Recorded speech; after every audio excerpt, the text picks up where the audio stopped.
This is Joseph Coco. I'm at MoCCA Fest 2014 on behalf of Becca Hilburn's Art Process blog. Keep on trucking Natto Soup. Eric, if you could introduce yourself, please. I'm Eric Lide from ericlide.com and draw the webcomics Ozzy the Vampire and Station Square. Awesome. Quite a few work going on there. You're doing all three in the same time? Yep. Well, Station Square's been on hiatus, but we're actually going to be returning to that right after this MoCCA. And I know you've been doing Station Square the longest, correct? Yeah, since 2009. How do your fans feel about it being on hiatus? Is this the first official hiatus of the comic? A few people have asked me about it. It wasn't really that popular of a comic to begin with, but yeah, a few people have asked me about it, but they generally just log over to my other stuff anyway, so yeah, not a big deal. Yeah, they're more interested in just consuming your work than they are about specifically Station like Square. They just follow my stuff. They don't right, they're a fan of you, not of Station Square. Okay? I agree. Look up Eric Lide in Wikipedia. You'll only see good information. So I know you are promoting Ozzy. You got these printed. Vinyl Fight is the new one, correct? Yeah, there was a previous Ozzy story that was like, I guess just like a demo kind of called Rest in Pizza, but that's sold out. Oh, great. Vinyl Fight is the first official Ozzy chapter. Right. You got it professionally printed right before the show, correct? Yep. I went through a publishing company called RA Comics Direct, and I highly recommend them. Okay. And what was your experience with creating the comic? How long did it take? It's pretty meaty. It's about 60 pages, right? 43 comic pages of bonus stuff. It was awesome. You know, the response was pretty well. It's the most popular comic I've done. And, you know, it's still early on, but people seem to like it. I started drawing it over the summer and took a little bit of a break. Went back to it on Halloween. And then I became very ill and was out of commission for about a month. Yeah, I'm sorry to hear that. When I look at these pages, I can remember how miserable I felt at some points during it. So are we going to find a few pages in the comic that you drew while you're ill, which just have no shading and nothing completely like that. nonsensical? But like I can remember looking at some of them and being like, you know, in bed with a fever and like dying. I had pneumonia for a few weeks. Yeah. And, my computer. Take care of yourself, comic artist. Yeah. Use Eric as inspiration to not work all night every night. My computer also was out of commission for a bit too.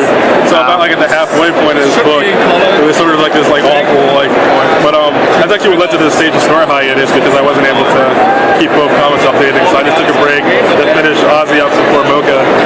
And I guess that helped me be able to promote this. But I also kind of hate it because I had to leave this on the wayside. I really want to get back to it. Yeah. Hopefully I can have a volume 2 Station Square for the small press expo in September. And that's still kind of up in the air. Right. And volume 1 was released about a year ago? A year and a half ago? I think in September it'll be 2 years. Okay, yeah. So I think a book every 2 years is, not bad. It's just that I really wanted to have a book out a year. Yeah, that's my own, that's my own goals. Yeah, well, it's not very realistic. But comics isn't a full-time job for you. You have another job outside of that, so I think that's incredibly realistic. I do like to draw whenever I'm not working. So. Yeah, of course. So, what was the inspiration behind the story of Ozzy? How did you get interested in vampires? And I mean, obviously, a lot of your work is lighthearted, so the comic makes sense coming. It goes along the lines of your other works, but it's a different spin, a different story. Yeah. So, the vampire thing was interesting. It's kind of something that I always goofing around with. When I was in college, I was reading a lot of Tank Girl. I had this idea for a comic that started like a lady vampire that would go on all these like kind of weird adventures and like stuff like that. So I would always sketch that a lot, and then kind of just like fell away because I felt weird about doing comics that took place primarily at night because she was a vampire. I didn't have a lot of ink, so yeah, it was a really stupid read. I can't really explain it in a way that makes sense to anyone, but at the time I didn't think I could pull it off. Like I didn't think I could pull off night scenes very well. Yeah. After college, and I was kind of drawing stuff more on the computer, and I don't know, just like learning how to do tones and stuff like that. And, I just kind of like wanted to go back to that, and I had a weird dream about that I was drawing a comic about a vampire. Is there a divine inspiration for Ozzy? Is that what you're saying? Most of my comic ideas come from dreams. And I had a dream about this. I was drawing a comic about a vampire girl. So when I woke up, I sketched some ideas out and stuff like that, and then just kind of went from there. And just everyone kind of liked her, and it took a few more years of designing and pre-production and blah blah blah. And eventually, I just ordered it out, and there it is. Yeah, it was very stressful. There's certainly a lot of technical prowess in the comic. You've cut a few corners in Station Square, so it's nice to see you really sit down and just show the abilities you've gained over the years making comics. Yeah, there was a few things going into this that helped out. Was first off, I knew this was going to be printed. I knew what I wanted it to look like more, stuff like that. The idea for the plot of the story and other things like that came from more of my own experiences, because Ozzy takes place more in the quote-unquote real world. Yeah. And she's an art student, goes to college, and that's based off my own life. So a lot of characters and ideas and things like that were happening in the story are all based off little silly things I remember from art school. So like you were saying, Ozzy's a little bit less fantasy than Station Square or Monster Country, and primarily because, like you said, it takes place in basically the real world, obviously with some embellishments. Yeah, that was always the idea going in. Was Station Square was straight fantasy, but honestly, I wanted to have something that was more based around jokes and writing and stuff like that. Originally, I started off with a graphic novel pitch, but I was never really able to condense it in a way where I thought it would make sense as something that a publisher would want to see. So I ended up just going for it and drawing it myself, Yeah. And, so did you ever actually officially pitch it to a publisher? There's always a chance that I might do another Ozzy story or something and that. But it's not only a linear story, it's really about Ozzy herself. That was the other thing that was going to be different about it from my other stuff, is that I was really into the idea of it being episodic. There will be eventually an overarching story to it, but I really wanted to keep things in a way where anyone can kind of hop into it and just kind of get what's going on and read it and have fun with it. I think another thing with my other comics is that you go to the page and you see it's on page 400, and you don't want to read 300 pages to understand what's going on. So I think what Ozzy was, I wanted something that was a bit more, not dumbed down, but a bit more accessible, accessible, easier to get into, funnier and stuff like that. And it's been going pretty well. People have been much more responsive to it. Okay, and when can we see? Where can we find the Ozzy vinyl fight? Ozzy is currently airing on OzzyTheVampire.com on the back of the book here. Okay. And this is the first story, Vinyl Fight, which is finished airing, and now we are currently on episode 2, which is called Party Hard. So, officially updates on Mondays and Thursdays, but I actually tend to post pages a little earlier because I get excited when I finish them. And that's a first. Yeah, I've been keeping a pretty good schedule with it. And so those are airing there, and they're just keep going. Keep doing that as long as I can. And I'm having a lot of fun with it, so hopefully everyone else will enjoy it too. All right, and when can we expect the new Monster Country? I know you said a new Station Square should be coming out probably in 6 to 9 months or so. Monster Country 5 I would also like to come out at the same time. Okay. Again, it's just a matter of putting the time aside to do it.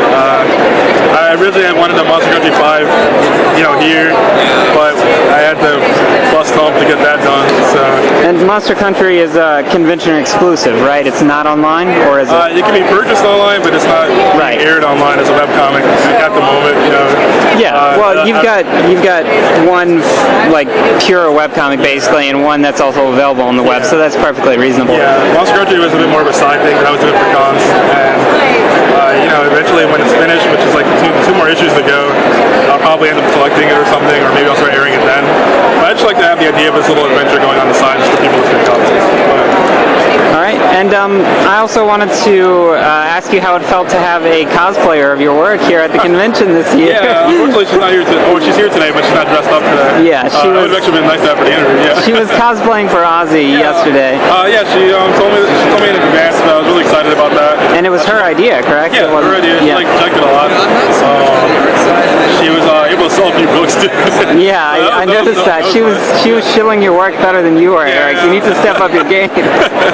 And that was fun. That was I don't like getting too egotistical or whatever. So I don't like when people tell me they like my stuff because I get nervous. So I'm not used to that. But no, it was.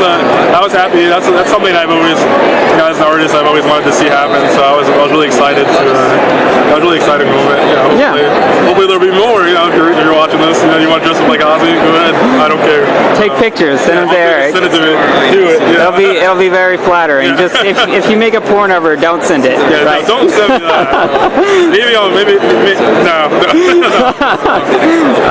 All right. Well, we discussed where you can find your work, right? So, would you have any advice to anyone who's considering coming to MoCCA Fest for the first time? I think this is my 5th MoCCA. Yeah. So I'm at this point now where it doesn't even faze me anymore. Yeah, it's just another thing to do, right? Yeah. It's first year I do remember being very nervous. I would just say that the most important thing is that make sure you have some sort of web presence beforehand. Okay. It's very hard to sell yourself to people who don't know who you are, unless your work's really strong. That's something I'm still struggling with too, because I don't really have that much of a fan base. So yeah, I would definitely say focus on having some sort of presence online, so people come to the convention and say, hey, I can't wait to get to like table blah blah blah because I know that guy is going to be there. You know? Yeah. So that would probably be like the biggest thing. I think the first year I started, nobody knew who I was, but Yeah. I had friends and stuff like that were able to point people in my direction. But for the most part, it's kind of hard when you're not like a celeb. All right. Well, I hope you have a good MoCCA Fest. Congratulations on the cosplayer and the 3 successful comic lines. Thank you. All right.